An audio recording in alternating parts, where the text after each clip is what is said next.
பொண்ணு. மேலூர்ல இருந்து சஷ்டி விரதத்துக்கு வந்திருக்கோம் நாங்கெல்லாம். நாங்க ஒரு வாரத்துக்கு இங்கே தான் இருப்போம். சஷ்டி விரதம் முடிஞ்சோடனே தான் நாங்கள் போகணும். இது எங்களுக்கு எங்களுக்கு 3வது வருஷம். இங்கே கிட்டத்தட்ட 40 வருஷம், 6 வருஷம், 7 வருஷம் நிறைய பேர் இருக்காங்க.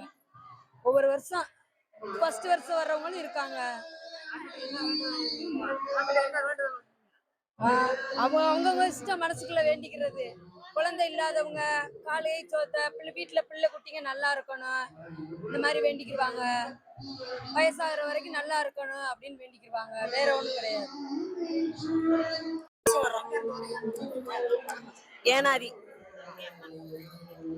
ஏனாதில இருந்து வர்றோம். நாங்க 4 வருஷமா வர்றோம். எங்களுக்கு கால் கை சுகம் இருக்கணும், நல்லா வீட்டுல எல்லாரும் குடும்பத்துல நல்லா இருக்கணும். அதனால எல்லாரும் வந்து இங்க வந்து காப்பு கட்டி ஒரு வாரம் தங்கி இருந்து நாங்க 20 பேர் வந்திருக்கோம். நிறைவேறணும்ல. என் மகளுக்கு குழந்தை இல்ல, அந்த பொண்ணுக்கு.